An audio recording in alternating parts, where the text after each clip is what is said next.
Hello दोस्तों, मैं देश दीपक अपने यूट्यूब चैनल एजुकेशन विद देश दीपक के साथ आप सभी का स्वागत करता हूं। अभी तक हमने डिविजिबिलिटी रूल 2, 4, 8, 5, 6, 3, 9 का पढ़ा है।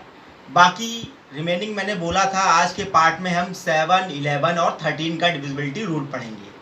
तो आइए स्टार्ट करते हैं आज की क्लास। और आज की क्लास में पहले हम पढ़ेंगे डिविजिबिलिटी रूल फॉर 7, यानी कोई नंबर 7 से कब भाग जाता है, कब डिवाइड होता है। आइए सीखते हैं। पहले तो कुछ मैंने इंग्लिश में लिख रखा है, डिफिनेशन लिख रखी है, इसको आपको सिर्फ पढ़ना है और जो हम कॉन्सेप्ट बताएं उसको ध्यान में रखना है। लिखा है unit digit of any number multiply by 5 and plus in remaining part. अच्छा, इसका मतलब क्या हुआ, आइए सीखते हैं इसका मतलब क्या हुआ। हमने कहा कि यूनिट प्लेस यानी वंस, ये हमारा यूनिट प्लेस हो गया बच्चों। पहली जो प्लेस होती है राइट साइड से यूनिट प्लेस होती है, इसको हमें 5 से मल्टीप्लाई करना है। तो अगर हम 4, यूनिट प्लेस हमारा क्या है 4, और इसको किससे मल्टीप्लाई करना है 5 से, तो ये हो जाएगा हमारा 20। क्लियर हुई बात। इसके बाद रिमेनिंग पार्ट यानी क्या बचा है, ये हमारा बच गया है 680, और जो हमारा इसका आंसर आया था वो इसमें जोड़ देना है 700। अब बच्चों चेक करना है कि 700 क्या 7 से डिवाइड होगा। जी बिल्कुल होगा, 100 टाइम, यानी 700 इंटू 7, ये 100 टाइम डिवाइड होगा। अगर ये नंबर 7 से कंप्लीटली डिवाइड है तो ये हमारा जो आंसर है, जो क्वेश्चन है, वो पूरा नंबर 7 से डिवाइड होगा, यानी 6804 भी 7 से डिविजिबल है। तो एक बार फिर से मैं इस मेथड को बताता हूं, आपको सिर्फ कॉन्सेप्ट को ध्यान में रखना है। कॉन्सेप्ट सिर्फ क्या है कि यूनिट प्लेस हमारा 4 है, इसको 5 से, हमेशा 5 से मल्टीप्लाई किया जाएगा, या यूनिट प्लेस पे कोई भी नंबर हो उसको 5 से मल्टीप्लाई हमेशा किया जाएगा, और जो बचा हुआ नंबर है उसमें वो आंसर ऐड कर दिया जाएगा। यानी 4 को हमने किससे मल्टीप्लाई किया था 5 से, तो 20 आया, और जो रिमेनिंग क्या पार्ट बचा है 680, इसमें 20 ऐड कर दिया, ये वाला 20 इसमें ऐड कर दिया। अब जो आंसर आया उसको चेक करेंगे कि 7 से डिवाइड हो रहा है कि नहीं। तो 7 से जी हाँ डिवाइड हो रहा है, 100 टाइम में हो रहा है। तो इसका मतलब ये हो गया कि ये जो पूरा नंबर है 6804 भी 7 से डिवाइड होगा। ये हमने मेथड 1 बताया है, एक मेथड बनाया है। इसका एक और मेथड है, आइए इसी क्वेश्चन को अगले मेथड से सीखते हैं। क्या है 6804। अगला मेथड हमारा कह रहा है, क्या कह रहा है कि unit digit of any number multiply by 2, यानी यूनिट डिजिट को 2 से मल्टीप्लाई करेंगे और रिमेनिंग जो नंबर बचेगा उसमें से ये माइनस कर देंगे। क्या होता है देखते हैं। ये देखिए 4 हमारा यूनिट प्लेस पे है, क्या बच्चों यूनिट प्लेस पे है, और इसमें क्या करना है 2 से मल्टीप्लाई। अगर 4 को 2 से मल्टीप्लाई करेंगे बच्चा, 4 2 जा 8, ये हमारा 8 आ जाएगा, और जो बचा है आंसर 680, इसमें से माइनस कर देना है, ये आ जाएगा 672। अच्छा बच्चों, ध्यान देने वाली ये बात है कि जब 5 से मल्टीप्लाई करेंगे यूनिट डिजिट को, तो जो रिमेनिंग आंसर आएगा वो प्लस होगा, और अगर 2 से मल्टीप्लाई करेंगे तो जो रिमेनिंग आंसर आएगा वो रिमेनिंग वैल्यू से माइनस करेंगे। तो दोनों में डिफरेंस है। जो मेथड आपको सुटेबल अच्छा लगे आप उस मेथड को फॉलो कर सकते हैं, अपना सकते हैं, लेकिन सिर्फ कॉन्सेप्ट को समझना है। अच्छा, यहाँ पे ये थोड़ा सी बड़ी डिजिट है अभी भी, तो एक बार और कर लेते हैं। तो क्या करेंगे, यहाँ यूनिट प्लेस क्या है 2, 2 को किससे मल्टीप्लाई करना है 2 से, 2 को 2 से किया यानी 4 होगा, यानी 67 में से 4 माइनस करेंगे, आंसर आएगा 63। क्या ये 7 से डिविजिबल है? 7 9 जा 63 होता है, ये डिविजिबल बाई 7 है, तो ये पूरा नंबर भी 7 से डिविजिबल होगा। ये दोनों मेथड के कॉन्सेप्ट हैं, आपको इन दोनों मेथड में जो भी अच्छा लगे आप अपना। इसी पे हमने एक क्वेश्चन और ले लिया बच्चों, ताकि और बात क्लियर हो जाती है। क्या हो जाती है, फिर से हमें वही फॉलो करना है। क्या फॉलो करना है? अगर यूनिट प्लेस को 5 से मल्टीप्लाई करते हैं, पहले नंबर को 5 से मल्टीप्लाई करते हैं, तो पहला नंबर हमारा 3 है और 5 से मल्टीप्लाई हमेशा करना है, याद रखना है। जब भी डिविजिबिलिटी ऑफ 7 निकालना है तो 3 5 जा 15, यानी रिमेनिंग जो नंबर है उसमें जो इससे मल्टीप्लाई किया जाएगा 3 5 जा 15, उसको क्या करना है? जोड़ देना है, ऐड कर देना है। इसको ऐड करने के बाद देखते हैं रिजल्ट क्या आएगा। 8 5 13 कैरी 1 11 कैरी 1 है ना। अभी भी देखिए ये 3 डिजिट नंबर है, अभी भी ऐसे हम 7 से डिवाइड जाएगा कि नहीं जाएगा पता नहीं लगा सकते हैं। इसको फिर दोहराते हैं, इसको तब तक दोहराना है जब तक 2 डिजिट में नंबर ना आ जाए। तो फिर यूनिट प्लेस क्या है? 3 है। किससे मल्टीप्लाई करना है बच्चों? जी हाँ, 5 से। हमेशा यूनिट डिजिट को 5 से, तो 3 5 जा 15, और जो रिमेनिंग पार्ट कितना बचा है ये, इसमें 15 ऐड कर देना है, और ऐड करते हुए कितना आ जाएगा? 6 5। अब आ गया 2 डिजिट में, यानी 56। 56 है, आप आसानी से पता लगा सकते हैं। क्या ये 7 के टेबल में आता है? 7 8 जा 56। तो ये नंबर पूरा जो है ये 7 से डिवाइड हो जाएगा बच्चों। यही अगर हम दूसरे मेथड से करते हैं, ये क्वेश्चन हम दूसरे मेथड से भी करके आपको दिखाते हैं। 3 9 8 3, इसमें क्या रूल था?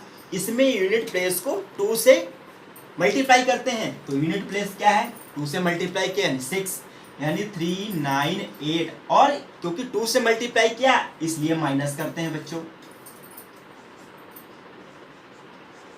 मैंने कहा अभी भी 3 डिजिट प्लेस है, 3 डिजिट का नंबर है, तो इसको एक बार और सॉल्व करेंगे। यूनिट प्लेस क्या है? 2, और 2 को 2 से मल्टीप्लाई किया 4, माइनस किया तो ये आ जाएगा हमारा 35, और 35 7 से डिविजिबल है, तो इसलिए ये पूरा नंबर भी 7 से डिविजिबल होगा। अब हमने एक और एग्जांपल ले लिया इसी मेथड के लिए, तो क्या होगा कि यहाँ पे एक नंबर दिख रहा है, हमको यूनिट प्लेस को, हमको हमारा जो टारगेट है वो यूनिट प्लेस है, और इसको किससे मल्टीप्लाई करेंगे? हमेशा 5 से। तो 5 से करते हैं, 5 5 जा 25 को इसमें ऐड कर देंगे, जो बाकी नंबर बचता है इसमें इससे मल्टीप्लाई किया गया नंबर ऐड कर देते हैं, यानी 5 को 5 से मल्टीप्लाई किया 25 आया बच्चों, और ये 25 इस रिमेनिंग में ऐड कर देते हैं। फिर क्या कर देते हैं? 6 5 11 कैरी 1 5 3। अब ये नंबर आ गया। अब क्या करना है? फिर से इसका यूनिट प्लेस लेंगे। हमने कहा जब तक 2 डिजिट में ना आ जाए, तो यूनिट प्लेस क्या है? 1, यानी 1 3 5, और इसको 1 है तो 5 से मल्टीप्लाई करेंगे तो क्या आ जाएगा? 5 5 ऐड कर देते हैं बच्चों। अब 3 डिजिट नंबर है, लेकिन आप जानते हैं कि 14 जो है 140 है, इसको 14 मान के करते हैं तो ये क्या हो जाएगा? 7 से डिविजिबल है बच्चों, तो ये पूरा नंबर भी 7 से डिविजिबल होगा। आइए दूसरे मेथड से करके देखते हैं। क्या इसमें मल्टीप्लाई करना था 2 का, और जो रिमेनिंग डिजिट है उसमें माइनस कर देना है, तो माइनस कर देते हैं 1 3 1 6। क्लियर हुई बात? अब फिर इसका यूनिट प्लेस लेंगे, तो 6 है, इसको 2 से मल्टीप्लाई करेंगे यानी 12, रिमेनिंग डिजिट है उसमें से 12 माइनस कर देंगे। करते हैं, 11 में से 2 गया 9। अब आप जानते हैं कि 119, यानी अगर आपको टेबल आता है तो आप आसानी से कर सकते हैं, अगर नहीं आता है तो फिर एक बार और कर लेते हैं। 9 को 2 से मल्टीप्लाई करते हैं यानी 18।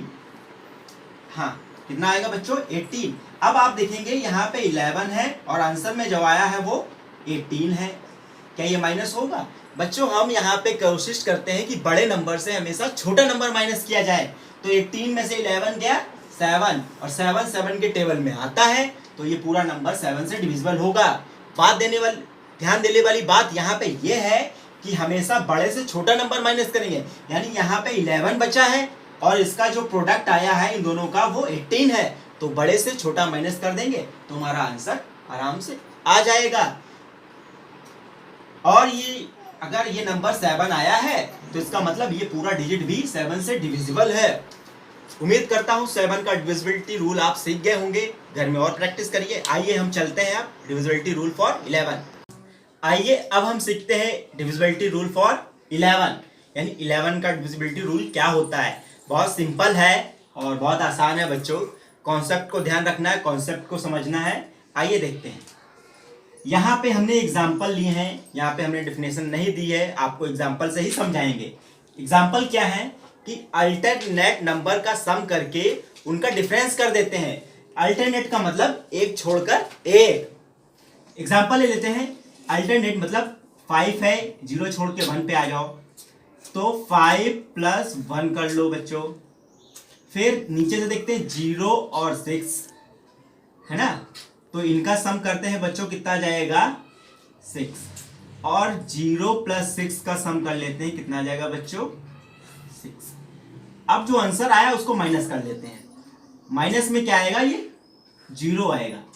अब ध्यान देना है कि जब भी आंसर में 0 या 6 का मल्टीपल हो, 11 का मल्टीपल हो, यानी 0 हो या 11 का मल्टीपल हो। 11 का मल्टीपल का मतलब हो गया है 22, 11 2 22, 11 3 33, 11 4 44, 11 5 55, यानी 11 के टेबल में आ जाए या 0 हो जाए, तो वो पूरा नंबर, यानी पूरा जो नंबर है वो 11 से डिवाइड होगा। एक बार और सीखते हैं। दूसरा एग्जांपल हमने लिख रखा है यहाँ पे, और इसको कैसे सॉल्व करते हैं आइए देखते हैं। करना क्या है, सेम कंडीशन है, अल्टरनेट का सम, और आप इधर से भी ले सकते हैं, किधर से भी लीजिए अल्टरनेट, यानी एक नंबर छोड़कर, तो इससे और उनको हमको जोड़ लेना है। तो ये हो जाएगा हमारा 24 बच्चों। फिर ऐसे 0 + 2 यानी 2, और इसको माइनस करते हैं। याद रखना ये जिनका जो सम आएगा उसको माइनस कर लेते हैं, तो आएगा 22। अब देखेंगे 22 जो है वो 11 के टेबल में आता है, तो ये पूरा नंबर 11 से डिवाइड होगा। नेक्स्ट देख लेते हैं, अल्टरनेट करते हैं, यानी 7 + 9 + 6, इसका आंसर क्या हो जाएगा 7 और 9 कितना होता है बच्चों 16, 16 और 6 22, और 8 + 9 यानी 17, माइनस करते हैं तो आंसर कितना आएगा 5। अब क्या 5 11 के टेबल में आता है, जी नहीं, तो ये 5 डिवाइड नहीं होगा। यानी बेसिक रूल है कि अल्टरनेट नंबर का सम करके उनका डिफरेंस निकाल लेते हैं, और वो डिफरेंस 11 के टेबल में आता है या 0 आ जाए तो वो 11 से डिवाइड होगा। चलिए दोस्तों, अब हम डिविजिबिलिटी रूल फॉर 13 पढ़ते हैं। कैसे होता है कॉन्सेप्ट समझिएगा, बस कॉन्सेप्ट समझ के आप जितना प्रैक्टिस करेंगे आपको उतनी जल्दी ये रूल क्लियर हो जाएंगे। आइए देखते हैं। लिखा है यहाँ पे, unit digit any number multiply by 5 and add remaining part, यानी जो यूनिट डिजिट है, यूनिट प्लेस पे नंबर है, उसको 4 से मल्टीप्लाई किया जाएगा और जो रिमेनिंग पार्ट बचेगा उसमें ऐड कर देंगे। कब तक ऐड करना है, जब तक 2 डिजिट प्लेस ना आ जाए या मल्टीपल ऑफ 13 ना हो जाए, यानी 13 के टेबल में वो नंबर अगर आता है तब तक हम ऐसा कर सकते हैं। एग्जाम्पल के तौर पे देखते हैं कि यूनिट प्लेस इसकी क्या हो गई बच्चों 1, और 1 को किससे मल्टीप्लाई करना है 4 से, तो 1 को 4 से करते हैं क्या आ जाएगा 4, और इसको किस में जोड़ देना है जो बाकी बचा पार्ट, बाकी कितना बचा है, अगर 1 को छोड़ देते हैं तो बाकी कितना बचा है 1 4 1 3, इसमें 4 ऐड कर देते हैं बच्चों, तो 7 1 4। अब मैंने कहा तब तक करना है जब तक 2 डिजिट या 3 डिजिट या 13 का मल्टीपल ना आ जाए। तो करते हैं बच्चों, 7 को किससे मल्टीप्लाई करना है 4 से, तो 7 को 4 से करते हैं आएगा 28। रिमेनिंग पार्ट क्या है, ये इसमें ऐड कर देना है 28 9 6। अब जानते हैं 13 इंटू 13, 13 इंटू 13 होता है 69, और 69 किसके टेबल में 169 होता है, 13 इंटू 13 169, और ये 13 के टेबल में आएगा, मतलब यानी ये पूरा नंबर भी 13 से डिवाइड होगा। अगर आप ऐसे ना कर पाए तो एक बार और कर सकते हैं, इसको 4 से करते हैं तो कितना आ जाएगा 36, यानी 16 बचा रिमेनिंग, और इसमें ऐड करें ना 36, ये हो जाएगा 12 का 2 कैरी 1 52, और 13 का टेबल में 52, 13 4 जा 52 होता है, यानी ये नंबर 13 से डिवाइड हो जाएगा। एक और एग्जांपल यहाँ पे ले रखा है हमने, इससे सीखते हैं। कॉन्सेप्ट क्या है कि यूनिट प्लेस को 4 से मल्टीप्लाई कर देना है, तो ये हो जाएगा 20, और जो बचा हुआ नंबर है उसमें ये नंबर जोड़ देना है, ये नंबर जोड़ देना है। बिल्कुल कंफ्यूज मत होइए और ना ही होने की जरूरत है, सिर्फ कॉन्सेप्ट है ये हमारा, यानी यूनिट प्लेस को 4 से मल्टीप्लाई कर देना है और 20 जोड़ देना है। तो जोड़ते हैं बच्चे, ऐड करते हैं 6, और तब तक करना है जब तक ये 13 का मल्टीप्लाई या मल्टीपल ना हो, तब तक करना है। तो फिर यहाँ पे अभी भी बहुत बड़ा नंबर है, तो यूनिट प्लेस क्या है हमारा 0, 4 से मल्टीप्लाई करेंगे, आपको पता है 4 इंटू 0 यानी 0 होता है, यानी 156 में 0 ऐड करेंगे तो ये 156 ही आएगा। अभी भी डाउट में है, फिर से क्या करिए, इसको 4 से मल्टीप्लाई करिए 24, और बचा 15 प्लस 24, इन दोनों को ऐड करेंगे तो कितना आ जाएगा 9 13 13 के टेबल में आता है बच्चों, हाँ आता है, 13 3 जा 39, तो ये नंबर पूरा भी 13 से डिवाइड होगा। कॉन्सेप्ट को ध्यान रखना है, हमने 7 के केस में क्या किया था, 5 और 2 से मल्टीप्लाई किया था, 13 के केस में क्या कर रहे हैं, 4 से मल्टीप्लाई कर रहे हैं। आपका कॉन्सेप्ट क्लियर हो जाना चाहिए, और कैसे होगा, जब तक आप इसकी बहुत ज़्यादा प्रैक्टिस नहीं करेंगे। जितना आप प्रैक्टिस करेंगे आपका कॉन्सेप्ट क्लियर होता रहेगा। कॉन्सेप्ट को समझिए, मैंने कहा मैथमेटिक्स कॉन्सेप्ट बेस है। आइए फाइनल क्वेश्चन करते हैं। इसमें क्या है, 1 यूनिट प्लेस है और 1 को किससे करेंगे, 4 से, तो 1 को 4 से करते हैं यानी 4। बचा हुआ नंबर जो है वो है 7 6 4 3 और 6, ये बचा हुआ नंबर है। इसको क्या करेंगे, जो 4 आया वो ऐड कर देंगे बच्चों, तो ऐड कर देते हैं 0 4 4 6 7, ये नंबर आ गया।